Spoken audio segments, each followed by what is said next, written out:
महाराज जी, भगवान वैष्णव किसे कहते हैं? वैष्णव अपराध होने पर प्रभु नाराज हो जाते हैं। कृपया वैष्णव शब्द का अर्थ बताने की कृपा करें। जो विष्णु का है वह वैष्णव।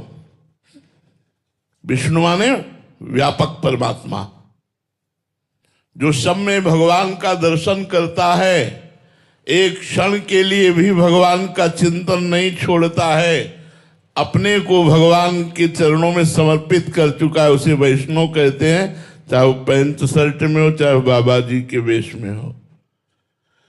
जो आधे पल के लिए भगवान का विस्मरण नहीं करता, जो निरंतर भगवान में स्थित रहता है, जिसने अपने अहम को भगवान के दासत्व में परिवर्तित कर दिया है, वो किसी भी वेश में, किसी भी देश में वो वैष्णव है, वो भगवान का निज जन है। ऐसे जनों के अपराध करने से फिर हमारी दुर्दशा हो जाती है, हमारी भजन की वृत्ति नष्ट हो जाती है, हमारी पाप प्रवृत्तियां बढ़ने लगती हैं। इसलिए भजन करने वाला, भगवत आश्रित, भगवत समर्पित, जो ब्रह्म स्वरूप है, भगवत स्वरूप है, ऐसे वैष्णवों में कभी दोष दर्शन न करे, उनकी कभी निंदा न करे। वो गृहस्थ में भी हो सकते हैं, वो विरक्त में भी हो सकते हैं। रागनी जी वाराणसी से। राधे राधे महाराज जी। महाराज जी, सन्मुख हो ही जीव मोहि जबहि, जन्म कोटि अग नासहि तबहि। महाराज जी, इसमें कहा गया है कि जब जीव हमारे सामने होता है तो मैं उसके करोड़ों जन्मों के पापों को दूर कर देता हूं। महाराज जी, मेरा प्रश्न है कि जब जीव करोड़ों जन्मों के पाप से लिप्त है तो वो भगवान के सन्मुख कैसे हो सकता है? ये सन्मुखता कैसे प्राप्त होती है? संतों के संग से, भगवान की कृपा से संत संग प्राप्त होता है। संत संग से जो हमारा इंद्रियों के भोगों में सुख है, ऐसी बुद्धि, परिवार से ममता, शरीर में अहमता, ये सब सत्संग से जब दूर होती है तब उसे भगवान की सन्मुखता प्राप्त होती है। जब भगवान की सन्मुखता प्राप्त होती है तो इसका तात्पर्य है वस्तु, व्यक्ति, स्थान, नानात्व जितना है, ये सब भगवान के भाव में उसे नजर आता है कि सब कुछ भगवान ही है। जिधर देखता है उधर जड़ चैतन्य कछु नहीं दिखत, जित दिखत तित श्याम खड़े। तो उसके जितने संचित कर्म हैं हजारों जन्मों के, वो सब भस्म हो जाते हैं। जो क्रियमाण हैं, भागवतिक वृत्ति होने के कारण पापाचरण नहीं बनता, और भगवद अर्पण होने के कारण वो उसे बांध नहीं सकते। जो प्रारब्ध है उसे वो भोग लेता है, चाहे सुख में प्रारब्ध हो या दुख में परिस्थिति हो। उपासक प्रारब्ध को भोग लेता है, क्रियमाण को भगवान को समर्पित कर देता है, संचित भगवान की कृपा से भस्म हो जाता है, तभी वो मोक्ष या परम पद को प्राप्त होता है। बिना संत समागम के आज तक कोई भगवान के सन्मुख नहीं हो पाया। मति, कीरति, गति, भूति, भलाई, जब जहि जतन जहां जहि पाई, सो जानो सत्संग प्रभाऊ, लोकहु वेद न आनो पाऊ। किसी को मति, गति, कीर्ति, सुकृति जो भी प्राप्त हुआ आज तक संत संग से प्राप्त हुआ। तो जब द्रवहि दीन दयालु राघो, तो साधु संगति पाइए। जब भगवान कृपा करते हैं तो साधु संगति प्राप्त होती है। जब साधु संगति प्राप्त होती है तो अहमता, ममता, ये भगवान के चरणों में समर्पित हो जाना ही भगवान की सन्मुखता है। एक अहमता ममता ये जग में है दुखदाई, ये जब श्री जी की ओर लगे तो होत परम सुखदाई। मात तात सुतदार देह में मति अरुझय मति मंदा, हित किशोर को है चकोर तो लख वृंदावन चंदा। ये अहमता और ममता शरीर और संसार के रिश्ते नातों में होने के कारण ही हमारा जन्म मरण होता है। और ये अहमता ममता तात्मात सुतदार देह की जब श्री जी के चरणों में अर्पित हो जाती है तो यही परम सुख परम पद प्रदान करने वाली हो जाती है। तो कैसे समर्पित होगी? तो बोले रसिक मंडली में या तन को नी के ढंग लगाओ, दंपति यस गाओ हर्षाओ हित सो रीझ रिझाओ, देवन को दुर्लभ नर देही तैने सहज पाई, मन भाई निधि पाई फिर क्यों जान बूझ बिसराई। खूब भगवत प्रेमी महात्माओं का संग करो, भगवान की लीलाओं का गायन करो, भगवान की लीलाओं का श्रवण करो, भगवत सेवा परायण रहो। ये मनुष्य जीवन देवताओं को भी दुर्लभ है, इससे परम पद की प्राप्ति की जाए।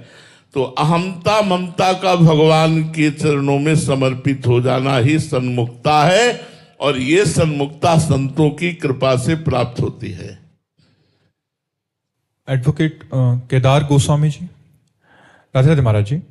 महाराज जी, अभी हमारे जीवन में गुरु का सहारा है, इसलिए हर कठिनाई के मार्ग पे गुरुदेव आगे आ जाते हैं, लेकिन मन में भय आता है कि जब आगे चलकर गुरु का साक्षात साथ नहीं रहेगा तब हम स्वयं को कैसे संभालेंगे। मंत्र मंत्र गुरु का स्वरूप है मंत्र। मंत्र जब करोगे तो देखोगे कि आपके साथ गुरुदेव है। गुरुदेव का प्रकट शरीर नहीं रहा, लेकिन गुरुदेव प्रकट रूप से हमारे साथ है, ऐसा अनुभव होगा। मंत्र गुरु का स्वरूप है मंत्र। जो गुरुदेव ने मंत्र दिया है, नाम दिया है, वो हमारा सर्वस्व है। उसी के जप से हम प्रकट गुरुदेव से लाभ ले सकते हैं, और उसी के जप से प्रकट गुरुदेव जब अंतर्ध्यान हो जाते हैं तब भी शासन और लाभ दोनों हमें गुरुदेव से मिलते हैं, क्योंकि हमारे साथ उनका दिया हुआ मंत्र है, उनका दिया हुआ नाम है। विजयता चौहान जी, नई दिल्ली से। राधे राधे महाराज जी। महाराज जी, पहले रिश्तों में और जीवन में जुड़ाव था पर लगाव नहीं था, इसलिए मन शांत रहता था। अब उम्र के साथ लगाव बढ़ रहा है, इसके साथ डर, घबराहट और खोने का भी भय। इसे कैसे समझे महाराज जी? नाम जप करो, भगवान का चिंतन करो, तभी ये मोह का नशा उतरे। ये मोह है जिसे तुम लगाव कहती हो, आसक्ति कहती हो। उसी लगाव और आसक्ति से बिछुड़ने का भय लगता है। वो जो बिछुड़ने का भय है, लगाव, आसक्ति, मोह, इन सब का नाश भगवान की भक्ति से होता है, ज्ञान से होता है। तो किसी एक मार्ग का आश्रय लेकर साधना शुरू करो। हमें तो बहुत बिल्कुल संशय रहित, निश्चित, दृढ़ विश्वास, जो नाम जप करेगा वो भगवान को निश्चित प्राप्त कर लेगा। विनिश्चितम बदामि तेन अन्यथा वचांस में हरिम भजन्ति नरः। नाम जप नहीं कर रहा है तो हो सकता है परिस्थिति वसात तुम्हारा ज्ञान अपहृत हो जाए, जो शास्त्रीय ज्ञान है। लेकिन नाम जप कर रहे हो तो तुम्हारे ज्ञान को अपहृत करने की सामर्थ्य किसी भी भोग में नहीं। अगर राम राम राम राम, राधा राधा राधा राधा चल रहा है तो वो विशुद्ध ज्ञान पैदा होगा, जिससे आप भोगों पर विजय प्राप्त कर लेंगे। देखो, हरिदास जी के चरित्र में आता है, जो महाप्रभु चैतन्य देव के परिकर के थे, कि एक धनी मानी पुरुष वहां से निकला और ये जप रहे थे, हरे कृष्ण कृष्ण कृष्ण हरे हरे, हरे राम राम राम हरे हरे। तो धनी मानी पुरुष के पास दो वैश्याएं नई अवस्था की थी। तो उसने कहा, देखो ये नौजवान बाबा जी कितना भजन में मस्त है। तो उन वैश्याओं ने कहा, हमारी जैसी इनसे पाला नहीं पड़ा होगा, इसलिए राम राम जप रहा है। बोले, ऐसी बात नहीं है, कोई तेजस्वी महात्मा नजर आते हैं, ऐसे भ्रष्ट होने वाले नहीं है। तो उसने कहा, आप कहो, हम इनको भ्रष्ट करके दिखा दें। तो कहा, जितने रुपए कहोगे उतने रुपए देंगे, इनको तुम भ्रष्ट कर दो। दूसरे दिन वो श्रृंगार करके नवीन अवस्था की वैश्या गई, प्रणाम करके बैठ गई। वो जंगल में एकांत कुटिया में नौजवान शरीर पर 3 लाख नाम जोर जोर से उच्चारण करके जपते थे, नियम था उनका। अब हरे कृष्ण वो बाबा बात करने, हरे कृष्ण कृष्ण कृष्ण हरे। अब 3 लाख नाम। अब वो बैठी रही, उनके मुख की तरफ देखो, संत दरस जिम पातक टरई। भगवान नाम सुनना और संत दर्शन करना। पूरा दिन हो गया, चली गई। दूसरे दिन फिर श्रृंगार करके आई, पूरा दिन होया, चली गई। तीसरे दिन फिर श्रृंगार करके आई। आज हरिदास जी की भाव दशा कुछ और ही थी। आंखों में अश्रु थे और मुख पे नाम था और पुकार रहे थे हरे कृष्ण हरे। वो वैश्या चरणों में लौट गई और कहा मैं कितनी नीच पापनी हूं कि आप जैसे पवित्र हृदय महात्मा के प्रति ऐसा दोष दर्शन करती हूं। मैं दोष दर्शन नहीं, मैं दोष क्रिया करने के लिए आई थी आपसे। अब वो रुके। उन्होंने कहा भगवान श्री कृष्ण सबका मंगल करते हैं। देखो यहां तुम आई हो, किसी भी भाव से आई हो, तो तुम्हारे ऊपर कृष्ण कृपा है। अगर कृष्ण कृपा ना होती तो तुम मेरे पास आ नहीं सकती थी। इसलिए अब तुम निश्चिंत हो जाओ। जिस पर संत और भगवंत की कृपा हो जाती है वो निहाल हो जाता है। तुमने कहा हमारा उद्धार हो सकता है? बोले पक्का हो सकता है। यही नाम जप करो जो हम नाम जप करते। वो नियम लेकर नाम जप करने लगी। आगे चलकर वो हरिदासी कहलाई और भगवान की परम पद को प्राप्त हुई।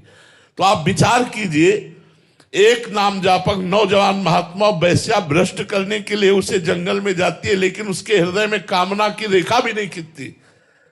यह है भगवान के नाम का चमत्कार। अगर हम नाम जप करें तो हमारे काम, क्रोध, लोभ, मोह, मद, मत्सर ये सब नष्ट हो जाएंगे और सांसारिक अनुकूलता भी मिलेगी और परम पद भी मिलेगा। इसलिए नाम जप करो। कलयुग केवल नाम आधारा, सुमिर सुमिर नर उतर पारा। नाम ही सर्वोपरि है। महाराज जी, आपका कहने का भाव है कि कोई भी तीर्थयाटन, व्रत आदि या कहीं स्नान आदि करने किसी भी पवित्र नदी में, ये सारे साधन एक तरफ और नाम एक तरफ। नाम एक तरफ। आप गंगा नहा के आए और फिर वही पाप किए तो क्या नहाने से मतलब हुआ? आप काशी गए, घूम आए, दान पुण्य किए, फिर वही शराब पी रहे, मांस खा रहे, व्यभिचार कर रहे, गंदे आचरण कर रहे। काशी जाने का क्या लाभ मिला? आप कहीं नहीं जा रहे, अपने घर में रह रहे, मेहनत करके कमा रहे, खा रहे, पवित्र भोजन कर रहे हैं, थोड़ी देर भगवान का नाम जप कर रहे हैं, आप पवित्र हो जाएंगे। नाम में जो पवित्रता है वो किसी में पवित्रता नहीं है। गंगा जी क्या है? भगवान का चरणोदक है। और नाम क्या है? भगवान को अधीन करने वाला है। सुमिर पवन सुत पावन नामू, अपने बस कर राखे रामू। सर्वलोक स्वतंत्र परम निरंकुश भगवान को वश में कर ले। ये भगवान के नाम का चमत्कार। अगर नाम जप है तो गंगा गया, काशी तीर्थ आदि जाओ चाहे ना जाओ, नहाओ चाहे ना नहाओ, अपवित्र पवित्रो वा सर्वावस्थांगतो विवाह या स्मरेत पुंडरी काक्षम स्वायाभ्यंतरा शुचि। वो वाह और अभ्यंतर से परम पवित्र हो जाएगा जो कमल नयन अरविंदाक्ष भगवान श्री हरि का नाम जप करेगा। नाम जप से बढ़कर कोई दान नहीं, पुण्य नहीं, स्नान नहीं, कोई तीर्थ नहीं। नाम से बढ़कर कोई, जिसने नाम रूपी तीर्थ में डुबकी लगा ली वो सबसे बड़ा हो गया। नाम रूप में अगर नहीं तो फिर जैसे हाथी स्नान किया और धूल डाल लिया, क्या स्नान का फल? ऐसे अपने लोग रोज सब तीर्थ ब्रज आते हैं, गंगा स्नान करते, सब वही गंदी बात, वही गंदा चिंतन, वही गंदा व्यवहार। तो हाथी स्नान हुआ, स्नान तो हुआ, लेकिन हाथी वाला सोन से फिर रज डाल ली तो बेकार हो गया। नाम जप करोगे तो सब ठीक हो जाएगा। ये हमारा विश्वास है। हमारे शास्त्रों, हमारे संतों, हमारे महापुरुषों से जो हमने सीखा, वो नाम जप से जीव का कलयुग में निश्चित उद्धार हो जाएगा। महाराज जी, आप मना कर रहे हैं क्या तीर्थयाटन स्नान आदि के लिए? करो, हमने कभी मना नहीं किया। गंगा स्नान करते हुए नाम जप करो, काशी जाओ, पुरियां जाओ, दर्शन करो, लेकिन भगवान का नाम जप करो। तो इन तीर्थों में, गंगा स्नान आदि में पाप की वृत्ति जो बनी रहती है वो नष्ट नहीं होती। पाप नष्ट होता है। गंगा पापम, पाप वृत्ति नाश की बात नहीं कही। गंगा पापम, गंगा पाप नष्ट करती। गंगा गंगा यो ब्रूयात योजना नाम से तैरपी। 400 कोस दूर से बोले गंगा गंगा तो पाप नष्ट हो जाएंगे, लेकिन पाप प्रवृत्ति, ये तभी गोस्वामी तुलसीदास जी ने कहा राम राम राम जी है जो लो तू न जपी है तो लो तू कहूं जाए तिहू ताप तपी है। सुरसरी तीर, गंगा के सुरसरी तीर बिन नीर दुख पाई है, सुर तरु तरे तो ही दारिद सताई है। गोस्वामी जी तो स्पष्ट वर्णन कर रहे, गंगा के किनारे प्यासे मरेगा अगर राम राम जपेगा नहीं तो। कल्पतरु के नीचे तुझे दरिद्रता सताएगी, सोवत जागत सपने न सुख पाई है। जुग जुग जन्म जन्म हमारा व्यर्थ चला जाएगा, छुटबे के जतन विशेष बांधे जाएगो। वह विष भोजन जो सुदा सा खाएगो, यदि भजन नहीं तो सब बेकार। भजन है तो कुछ ना करो सब ठीक हो जाएगा। नाम जप करो, खूब नाम जप, इसमें पैसा नहीं लगता। काउंटर ले लो, राधा राधा राम राम कृष्ण कृष्ण हरि हरि, जो नाम प्रिय हो वो खूब नाम जप करो जी।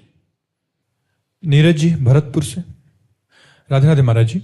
महाराज जी, अब कछु नाथ न चाहिए मोरे, दीन दयाल अनुग्रह तोरे, जही विधि होई नाथ हित मोरा, करहूं सो वेगी दास मैं तोरा। महाराज जी, ये भाव, ये स्थिति हृदय में कब दृढ़ होती है? जब भजन निरंतर होने लगता है। अभ्यास योग युक्तेन चेतसा नान्य गामिना, जब निरंतर भजन होता है तब ऐसी स्थिति आ जाती है, इतना हृदय में आनंद होता है कि अब कछुनाथ न चाहिए मोरे। जब केवट भगवान के चरणों का स्पर्श प्राप्त करता है तो उसे अत्यंत आनंद प्राप्त होता है। उसी आनंद की स्थिति में कहता है, अब कछुनाथ न चाहिए मोरे, दीन दयाल अनुग्रह तोरे। नाथ मुझे अब नहीं चाहिए, मिल गया, क्या आनंद, अति आनंद उमग अनुरागा, चरण सरोज पखारन लगा। भगवान के चरणों को पखार रहा है, अद्भुत आनंद प्राप्त हो रहा है। तो जो निरंतर भजन में तन्मय है, भगवदानंद में डूबा है, उसी का हृदय कह सकता है अब कछुनाथ न चाहिए मोरे। नहीं तो चाहिए चाहिए, ये चाहिए वो चाहिए, ये चाह बनी रही तो फिर फायदा क्या। भजन का तो मतलब चाह मिट जाना, चाह मिट्टी चिंता मिट्टी मनुआ बेपरवाह, जिनको कछु न चाहिए वो साहन के साह। चाह मिटाना ही भजन का लक्षण है। पारस भारद्वाज जी सहारनपुर से, राधे राधे महाराज जी। महाराज जी, आपके चरणों में कोटि कोटि प्रणाम। महाराज जी, कृष्णम वंदे जगत गुरुम। महाराज जी, जब प्रभु से बड़ा कोई ज्ञान देने वाला नहीं है तो फिर गुरु बनाना क्यों आवश्यक है? क्या बिना गुरु बनाए किसी का कल्याण नहीं हो सकता? क्या भगवान श्री कृष्ण ने गुरु नहीं बनाया? क्यों भैया, आपने श्री कृष्ण के विषय में जानकारी की, श्री कृष्ण ने गुरु बनाया किसको? संदीपनी जी को। जिनकी श्वासों से वेदों का प्रादुर्भाव हुआ वो भगवान है। जाकी श्वास वेद श्रुति चारी, सो हरि पढ़े या अचरज भारी। विश्वामित्र जी के चरण दबा रहे भगवान श्री राम सच्चिदानंद में। वशिष्ठ जी को गुरु भाव से सेवन करके उनके प्रवचन सुन रहे, योग वासिष्ठ ग्रंथ है, आप सुन लीजिए।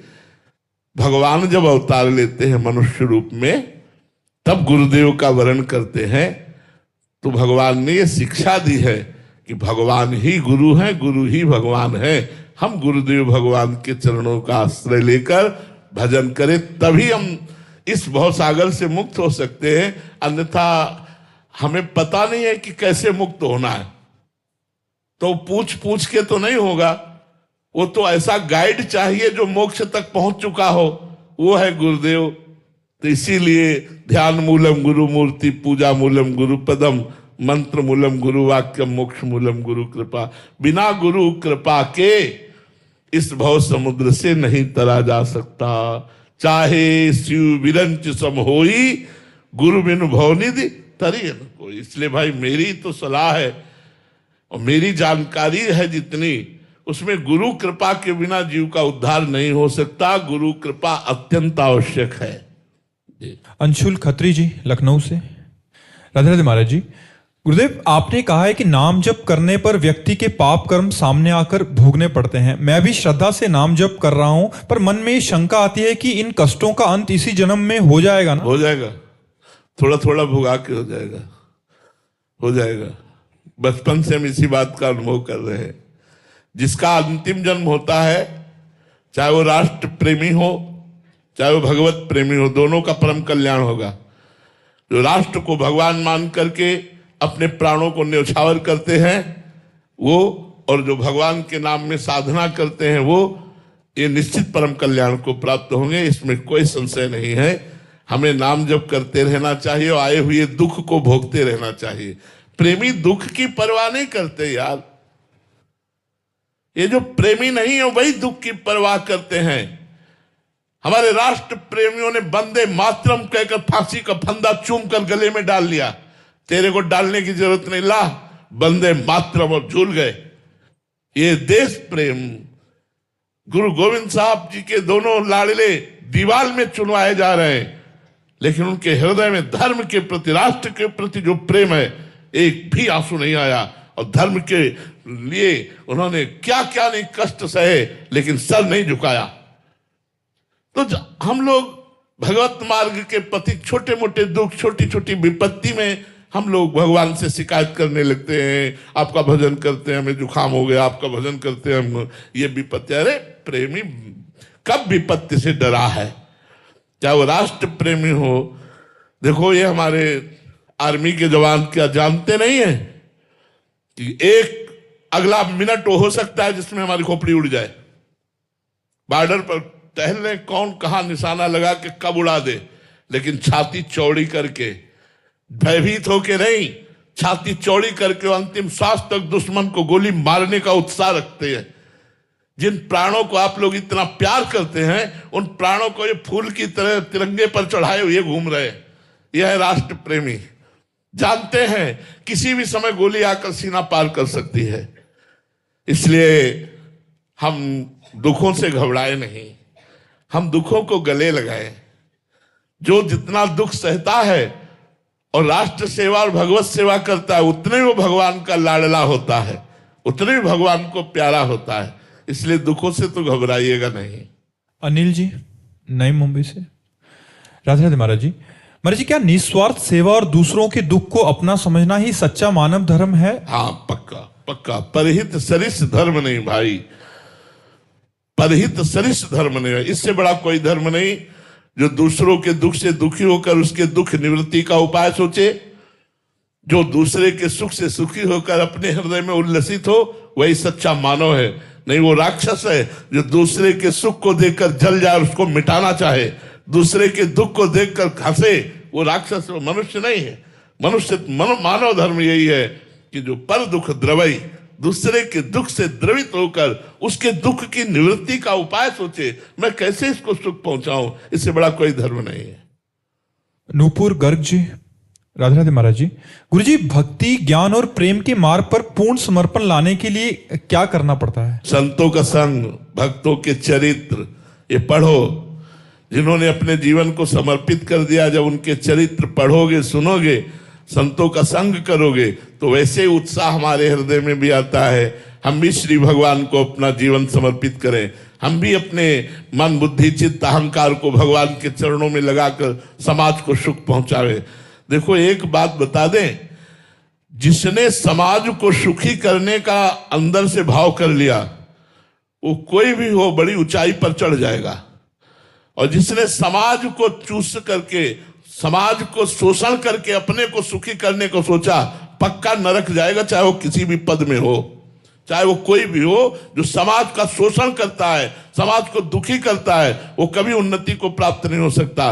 और जो समाज के लिए प्राण बलिदान करता है, उसका भगवान के यहां भी आदर होता है। भगवान ने जब गिद्ध शरीर छोड़ करके चतुर्भुज रूप हुआ, तो भगवान ने कहा, तात मेरी कृपा से नहीं, ये आपके कर्म से हुआ है।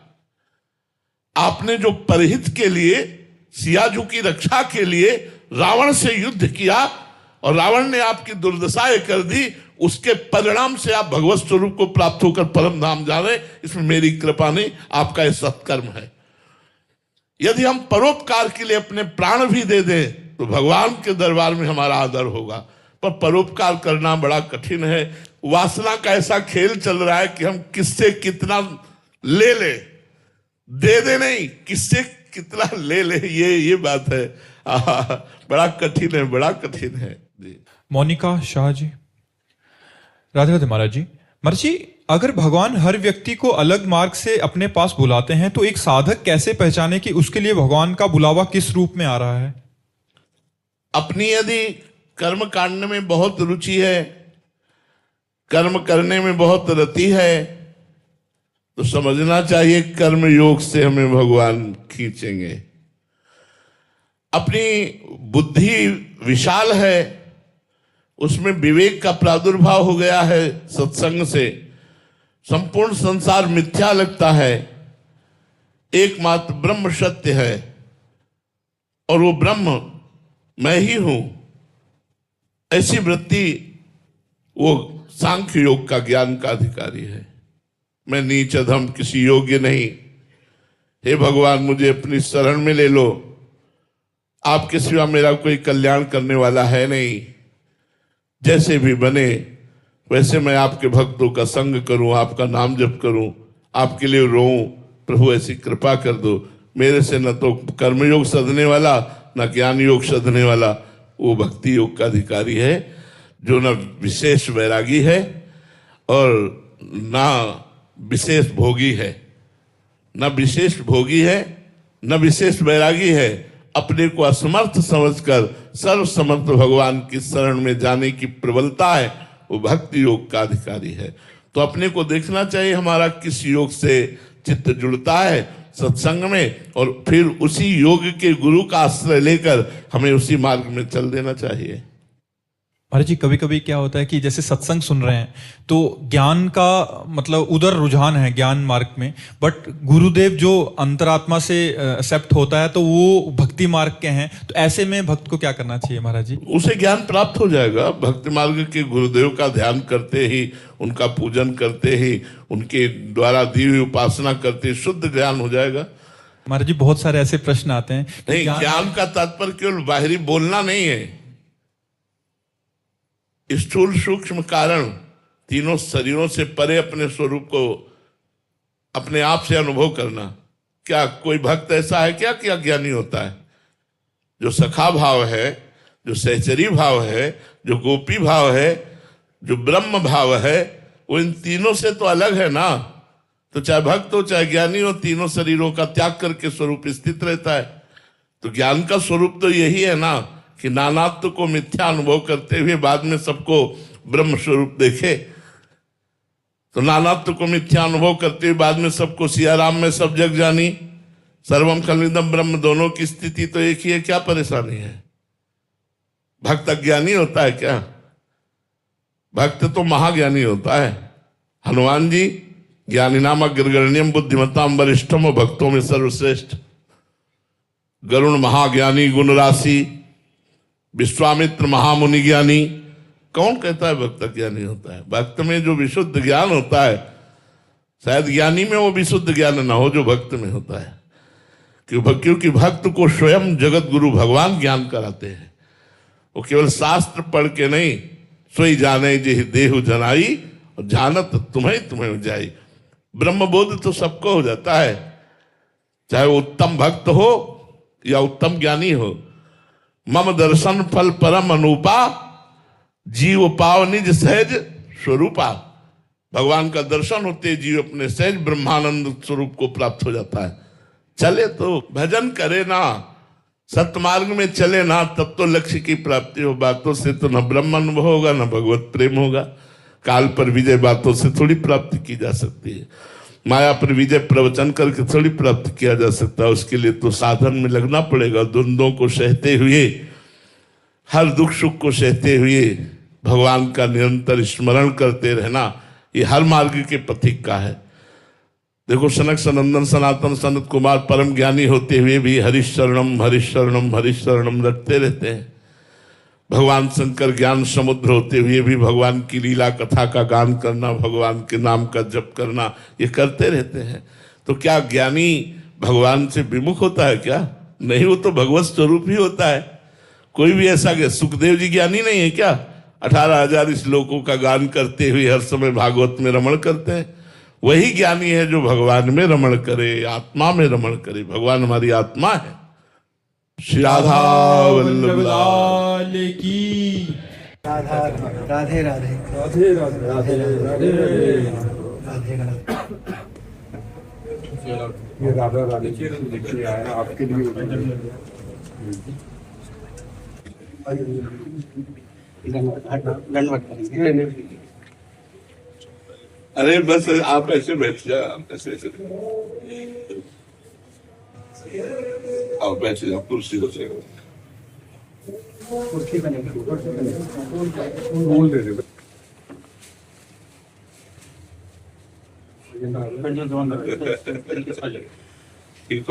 आपका आशीर्वाद जी। सारे दर्शन करके पूरे देश के सारे धर्म स्थानों के 9 ग्रह के राम जी के 3 भाइयों के केरला में गुरुवायूर राम सेतु कल इधर सब गोवर्धन राधे रानी भगवान महाराज के दर्शन करके आपके पास हाजिर हुआ। महाराज जी मैं बड़ा इस बात पे मन मेरा खुश है कि आपकी कृपा से राधा रानी की कृपा से जो इतने वर्षों से 14 बार बम्बों से हमले इतने जवान मेरे सब शहीद हो गए, हम उसमें बोनस की जिंदगी में बच गए। जो 11 सालों के अंदर कश्मीर के अंदर हम देखा करते थे, मथुरा के आसपास के गांवों में खून से लथपथ रोज कोई ना कोई बॉडी पूरे हिंदुस्तान में आती थी। परिवारों के साथ हम रहते थे। तिरंगे झंडे का रोज अपमान होता था। 370 धारा भी हट गई। तिरंगा झंडा घर घर लहराया जाता है। संविधान एक, जनगण मन एक, कानून एक बना दिया गया। राम जन्मभूमि का निर्माण हो गया। जो हम अपनी आंखों से नहीं देख पाते थे वो भी हमने देख लिया। ना दंगे हुए, ना बम चले, ना गोलियां चली। बहुत सुंदर, बहुत सुंदर। राम सेतु कुछ लोग तोड़ने लगे थे, हम अपना शरीर का बम्बों का बचा हुआ हिस्सा वहां चले गए। अगर टूटा पहले मेरी जख्मी शरीर से हमारी लाशों से गुजरना होगा। राम सेतु बच गया। और परिवारों के लिए मैं बड़ा लड़ा करता था कि हमारे जाने के बाद इन परिवारों को कौन पूछेगा। उनके शहीद परिवारों को मैं ही देखता था। कानून नया बना, अब कोई शहीद नहीं होता है तो हर परिवार को 2-2 करोड़ की राशि भी मिलती है। नक्सलिज्म से हम देखते थे रोज हमारे 70 जवान सीआरपी के यहाँ बैठे ऐसे जवान 70 जवानों को मैं उड़ते हुए देखा है, उनके परिवारों को मिलते हुए देखा है। 3 महीने में वो भी समाप्त हो गया। सारे मसले हल हो गए। और आपके पास आते आते 5 दिन पहले एक नया कानून बना दिया कि राष्ट्रगान के साथ वंदे मातरम को जोड़ दिया कि वो भी हमारे राष्ट्रगान का एक हिस्सा होगा, उसका कोई अपमान नहीं करेगा। तो मेरी बचपन से ही मैं यही बोलता था, मेरा धर्म भारत माँ, मेरी जात वंदे मातरम। और हमेशा कहता था, जब जब बम गोलियां चलते थे यही नारा निकलता था, मेरा धर्म भारत माँ, मेरी जात वंदे मातरम। और डॉक्टर बोलते थे कि जब ऑपरेशन होते थे कि सारी चीजें हमने देखी पर ये नहीं कभी देखा कि बेहोशी की हालत में मेरे अंदर से निकली, मेरा धर्म भारत माँ, मेरी जात वंदे मातरम। सारे मसले हल हो गए। नहीं, हमें तो इस बात का परम सुख है कि आपने अपना जीवन पूरे भारत देश के लिए लगाया, धर्म के लिए लगाया, राष्ट्र सुख के लिए लगाया। प्राय लोग अपने सुख के लिए सब कार्य करते, अपने राष्ट्र सुख के लिए किया। इसलिए बार बार आपको प्रणाम है। आपकी जो भावना है, आप संत हैं, आप इस वेश में भी संत हैं, क्योंकि आपने संपूर्ण संसार के सुख के लिए, राष्ट्र के सुख के लिए अपने जीवन को बलिदान करने की चेष्टा की। ये सबसे बड़ी बात है, ये सबसे बड़ी बात है। बहुत सुंदर। बहुत यही कहना चाहूंगा वंदे मातरम के ऊपर, मुख में वंदे मातरम, मन में वंदे मातरम, चलते हुए खून में वंदे मातरम। खंजरे कातल कभी भी खत्म कर देना हमें, आखिर चीख भी निकलेगी वंदे मातरम। अब मैं एक चीज आपसे हाथ जोड़ के जोली लेके आया हूँ कि मेरे शरीर का हिस्सा जो है ये बोनस है। मैं बड़ा इसको मंदिर की तरह संभाल के रखा। मैं अब चाहता हूँ, मेरी सारी इच्छाएं पूरी हो गई। मेरे साथ 70 लोग, जवान, पब्लिक शहीद हो गई। ये मैं चलता फिरता बम। अब मैं चाहता हूँ कि मैं जीते जी अपना जो जीवन है, अपने जो अंग है, मेरी आंखें हैं, मेरा शरीर, जो भी काम आ सकता है, किसी जख्मी फौजी गरीब को मिल जाए। और आपसे गुजारिश करूंगा, मैंने मंदिर की तरह अपनी किडनियां संभाल के रखी हैं, राधा रानी की कृपा से। मैं कल भी नहीं गुरु जी, आज मेरी बात सुनना, ये मैं आज आपको मैं देने आया हूँ, मुझे वापस बताओ। मैं आपको बताऊं, मैं एक भागवतिक शक्ति से संपन्न हूँ, मुझे मालूम। तो मुझे मेरी किडनियां मुझे परास्त नहीं कर सकती। जिस दिन मेरा अंतिम श्वास होगा उसी दिन ये धोखा देगी, नहीं ये फेल होते हुए भी, डायलिसिस होते हुए भी चलती रहेंगी जैसे आप चल रहे हैं। हाँ, ये जरूर आपका स्वागत करते हैं कि आपके ऐसे पवित्र शरीर को, आपका शरीर छूटने के बाद यदि सेवा में लग जाए तो धन्यवाद है। दुनिया देख रही, दुनिया देखती, दुनिया के घरों के घर जो उजड़ते हुए बच गए जी, हर धर्म हर मजहब का व्यक्ति। जी, जी। अब मेरी जरूरत नहीं है जी। आपके, मैं मानता हूँ भगवान की कृपा है, राधा रानी की कृपा है। गुरुजी अगर मेरी छोटी सी गुजारिश सुन लो, ये आपके लिए संभाल के रखी प्लीज। हमने जीवन में एक नियम लिया है कि हम अपने शरीर को समाज की सेवा में लगा देंगे, लेकिन किसी के भी एक बूंद खून को भी अपने शरीर में नहीं लेंगे। हमारा शरीर दूसरों की सेवा में लग जाए, और इस बल है नहीं। आप सोचो 20 साल से, कई वर्ष से डिलेसिस हो रहा है, हम भला बोलने की ताकत रखते, वो हमारे अंदर भागवतिक आवेश है। तो इसलिए हम इस बात का आपका स्वागत करते हैं कि आपके जो शरीर के अंग हैं वो अगर किसी भारतीय सेनाओं की किसी भी ऐसे लगे तो हम आदर करते हैं आपका कि आपने बहुत बड़ी बात सोच लिए, बहुत बड़ी बात सोच लिए। तो आपका शरीर ना रहने पर भी आप रहेंगे। वैसे तो आपने जो कार्य किए हैं उससे तो आप अमर है ही, लेकिन ये कार्य जरूर आपका आदर पूर्वक रहेगा कि जो आपने सोचा जरूर कीजिएगा, जरूर कीजिए, जरूर कीजिए।